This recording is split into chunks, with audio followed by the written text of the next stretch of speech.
Well, good morning, Chad. Here we are again. Yes, hello. So What do you got on we your were talking. mind today? Yeah, we're so scripted here. What do you got on your mind today? Yeah, I know. Right before we hit record, we're duking it out for who's gonna start today. And so, Well, who won? uh, well, I think you won. So Uh-oh. so I've got to come up with something, and uh, why not? So I'm gonna just Okay, I'm gonna help mention you. to you. So you're gonna help me. Okay, that's I was fair. gonna say I'll That's help fair. you out if you don't have anything. I have an idea, but you can, if you've got one, then you go ahead. Start with your idea. I love your Okay. inspiration. Go for it. All right. So over here on my whiteboard, over here next to my desk, I have all of these quotes and reminders to help me stay focused. And I just found a new one from this book that I had just finished that I'm going to recommend to Is that you and tactics? everybody. It's called Tactics. The halo glare here. Greg Kokel, Tactics. um, this book is, I think we've talked about this before, but the premise is that we can better engage people in meaningful conversation by asking really good questions. This is the tactic, is how to ask good questions and how to steer conversations with good questions and to keep things lively and meaningful and purposeful, because I think especially in our uh, time of texting and phone stuff, and we're just not great at conversations, and I'm naturally kind of reclusive and shy and all that, so this is a real challenge for me. And very insightful. So anyway, from this book, at the very end, I finished the book last night. At the very end, he says this quote, and he says, "The more you sweat in training, the less you bleed in battle." And how that applies to asking good questions is irrelevant to the moment here, but I just really like this idea because it speaks so much to what we talk about here all the time in our mental fitness and the consistency that's required for doing the hard things or doing the simple things consistently over time, and that's how we build habits that get us results and things like this. But just the notion that sometimes um, I need to remember that the really hard work of the everyday training has purpose in preparing me for when the actual really hard thing happens in life, and I can be ready to handle that hopefully better than if I didn't do the training, right? So I mean, for what it's worth, I guess that was a meaningful thing for me to read last night, and I thought I would share it. That's really cool. And forgive me, I looked like I was really unengaged there. I had to write it in my journal before I forgot it. So thank you. Yeah. Uh, so the more you sweat in training, the less you bleed in battle. Did I get it correct? Yes, Okay. yes, yes. I really like that. What's funny is I was training a gal this morning and we kind of touched on this. She was asking me, why do you have to go through hard things? Why do we have to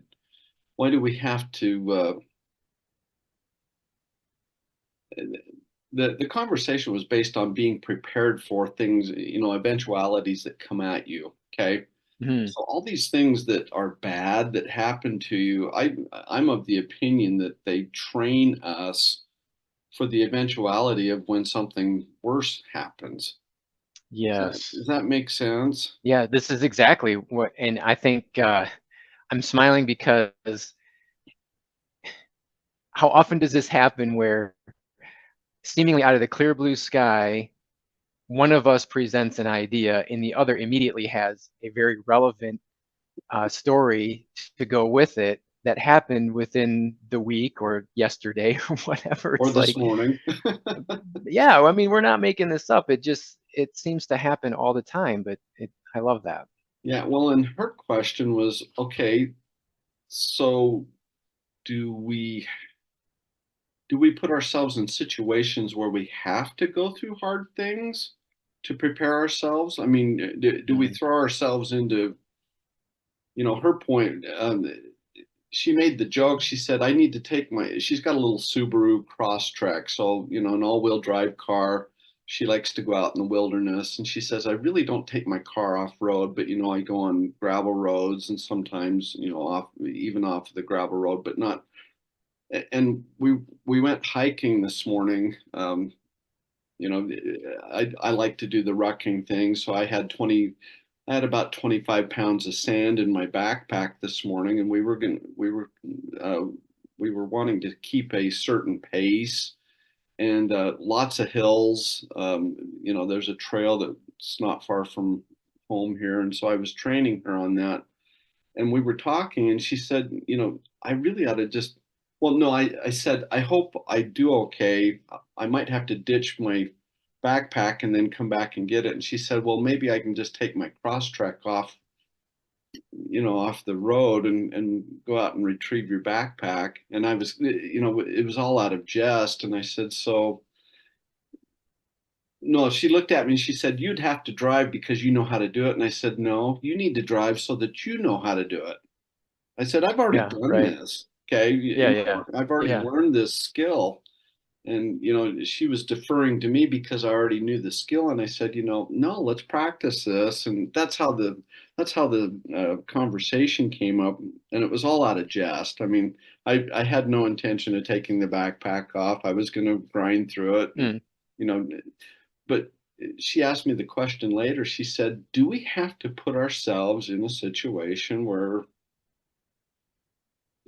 we've thrown ourselves in the mud, or we intentionally go off track to go out and practice and get that skill of doing, I'm going to point to my hard things sign here. We can right. do hard things, but to your point, and I love this, the more you sweat in training, the less you'll bleed in battle.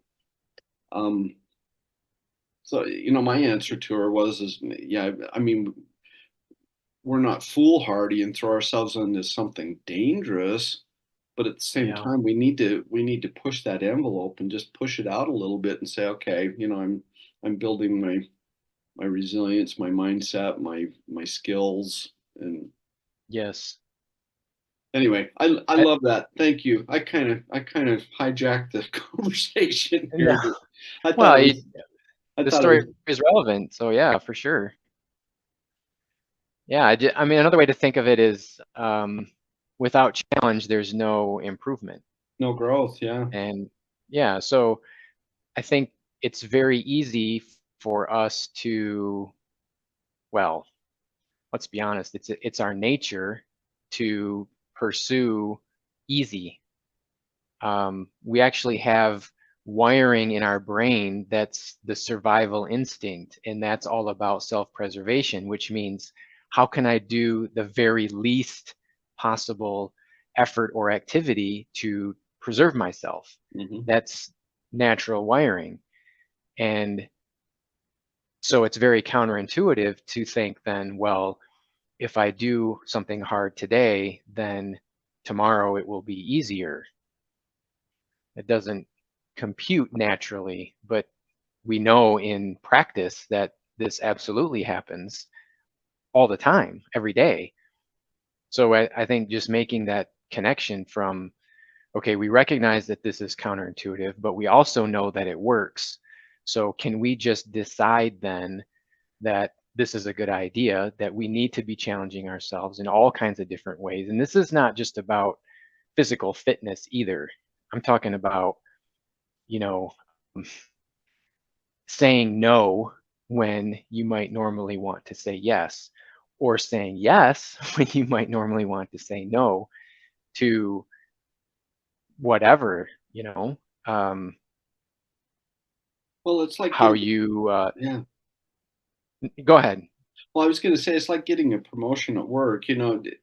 Um, do I go out and improve my skills? Do I go out and get this learning, on my own initiative, or do I wait for the company to give me the promotion and then train me? Yeah, And right. and that's not how it works. It's this. My dad always said it was this. It was this effort of becoming first, and then fitting into the slot, Yes. if that makes sense. So, if I'm going to be promoted, what I need to do is become that person ready for promotion, then the promotion will come. Yes. What Love that. that was his thinking, was, it's the art of becoming. Um, Yes. and that puts the responsibility on us. And what's funny is when we do it that way, we don't feel slighted, because, we're Mhm. working for it. And eventually, because of what we're doing, it may not come in our timing, but the pattern is that I've improved myself, that somebody will take notice, or, the universe will take notice, or whatever. But that Yeah. eventuality of me being able to be promoted, whether it's inside of where I'm at now, or if somebody sees me from the outside, or I see an opportunity that I need to go pursue that levels me up, we've already become that. And so that was his point, was that we have to become, and then that opportunity for promoting or leveling up will come to us. Yes. I really like that. There's, maybe you told me this, that the idea that if you want to have something, it requires an action. You need to do something in order to have something. But before that, even before you do something, you need to be something. The root of it is the being. Who do I need to be in order to do the thing so that I can have the thing, Yeah. whatever that is? And yeah, I think we look for the easy button in that and just assume that we can have, or that it requires no special effort or work on Well, our part. somebody owes it to me. Yeah, yeah, yeah, Ralph Waldo Emerson wrote an essay on compensation that is absolutely great. I'm not going to spend a lot of time on it, but that's kind of the idea, is that we have to pay the price first, and then the thing will come to us. yeah, yeah, There's a compensation for effort. yes, It's not just going to come. Well, that's a really simplified version of.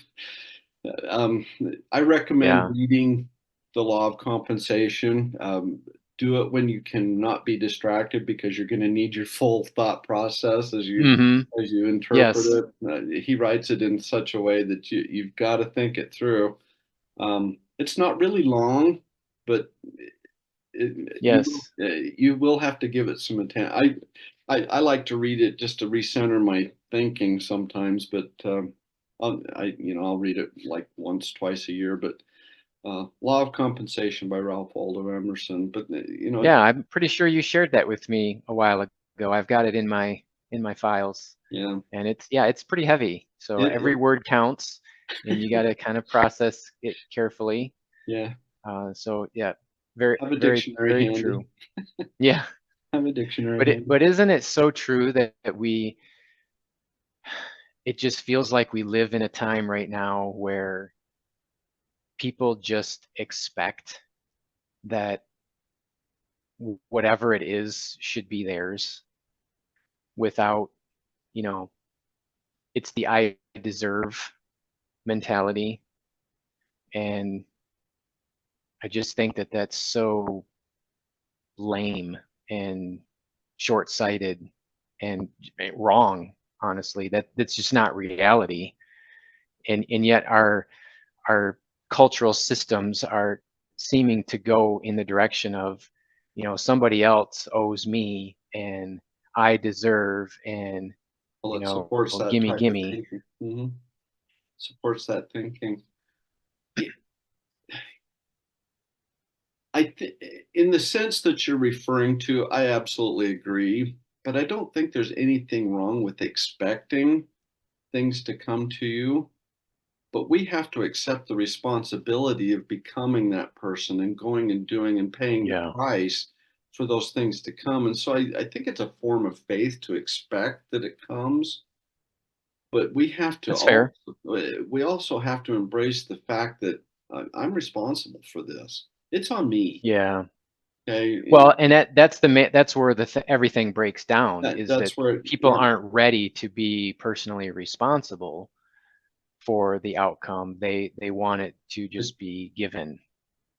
Well, and see, there's even a problem in that. And, whether you play the lottery or not, that's up to you. But, somebody that wins the lottery, I mean, there's factual data on how long these people keep that money. Yeah. And the problem is they didn't become a millionaire Yeah. before the $1 million came. Okay. Hmm. They didn't work through that. And, the old saying of when you pick up the stick, you get both ends. Um, Yeah. you know, it, it, Yes. it's back to our conversation the other day. Consequences, they're not good or bad. They just Mhm. are. Okay. Yeah. So when you Right. pick up that stick, you pick up all the consequences, good or bad. Yes. You get them all. Okay.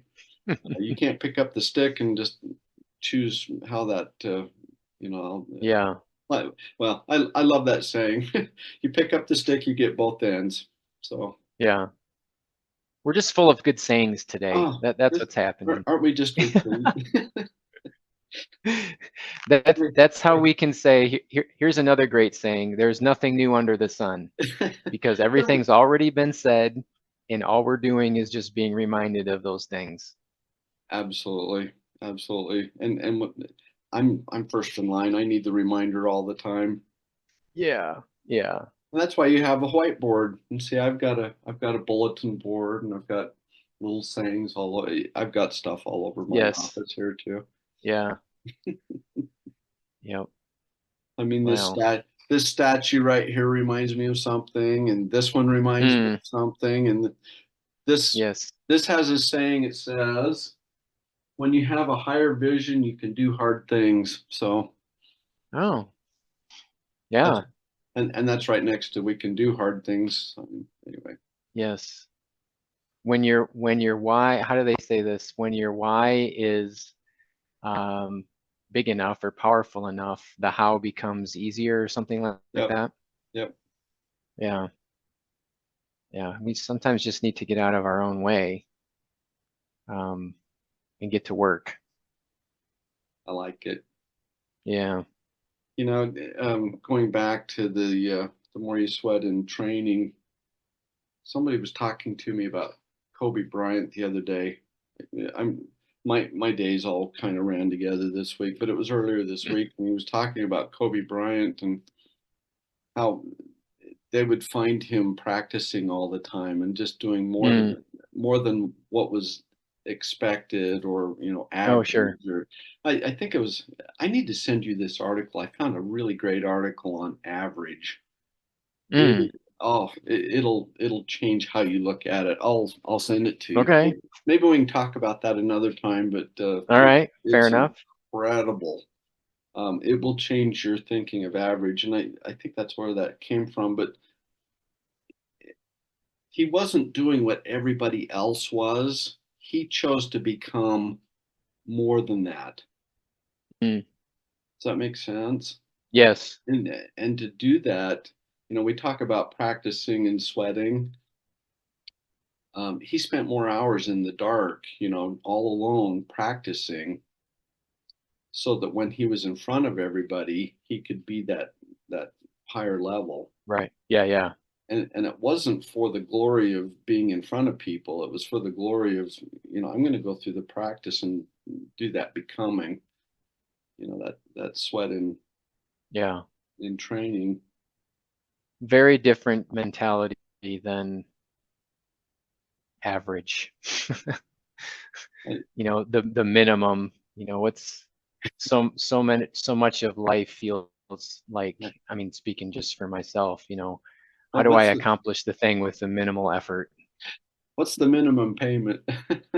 Yeah, yeah, yeah, there you go. Exactly. How What's long can I stretch this out with the minimum payment? what's the minimum payment? I'm looking for this article. I'm gonna send it to you here. Yeah, that's funny. I just learned the other day. I had this notion that uh, people that have fancy boats must be very wealthy. That's a statement and a conclusion that I draw from it. Until I just learned here the other day that those people are financing boats for like 15 or 20 years. Yep. I'm like, oh my gosh. So now your $50,000 boat or whatever only costs you a couple $100 a month because you're paying for it for as long as your house. I'm like, oh, okay, I guess. I mean, Uh, and and you know, I find myself, I would, okay, I find myself wanting a boat like that, but I just can't mm, get to that. I mm-mm, I can't do it. But yeah, at the same time, you know, I find myself really wanting that, and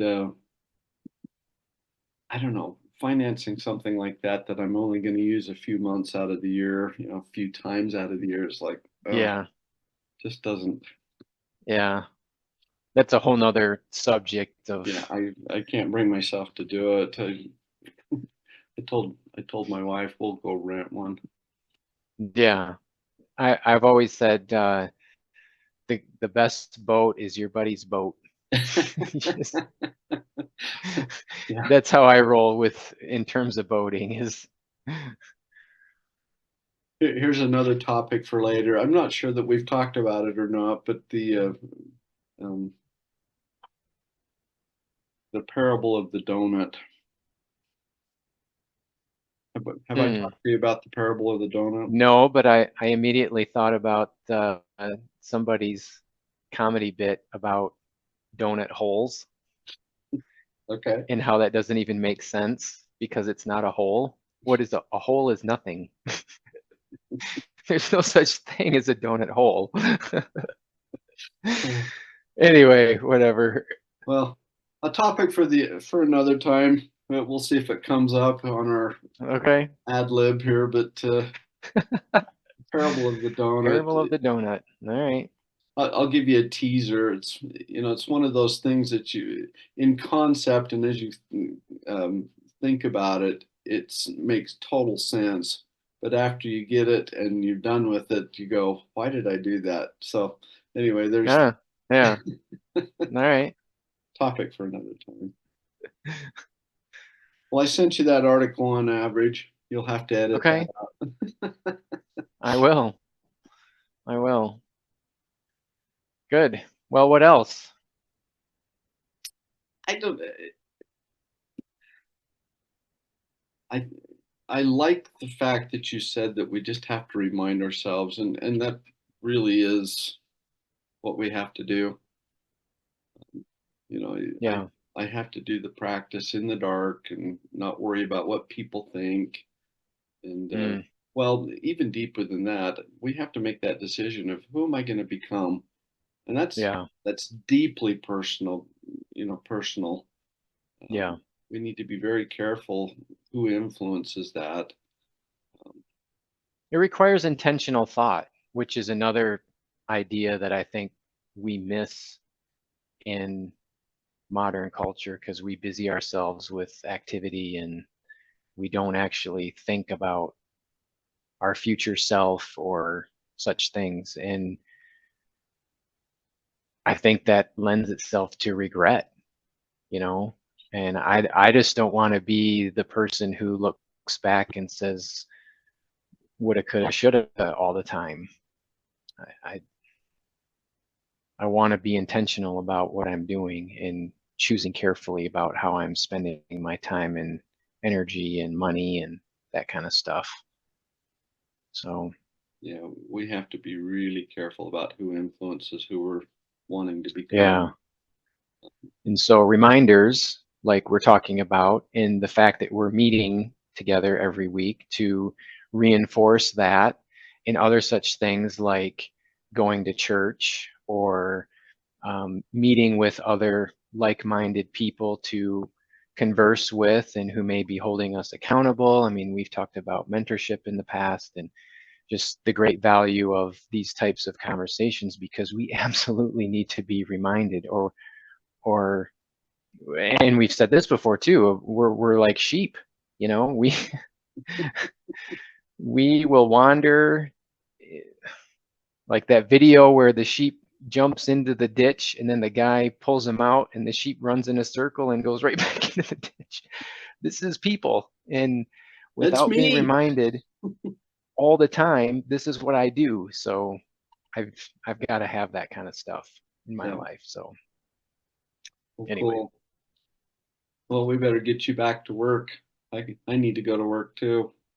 yeah, This yeah, has that's gone fair. by quickly. I don't know about you, but it went fast for me. So Yeah, indeed, indeed. that must mean it's really a good thing. So Yeah, yeah. Now we can um, be all tuned up for the day. We're ready to go now, right? okay, remember to go practice. That's right. What is it? Sweat and training and bleed less in battle. I like it. That's right. We're on it. Good Okay. stuff, Todd. Chad, thank you. You're awesome. You're an inspiration to me. Thank you. Likewise. Have a great week. You too. Bye, Todd.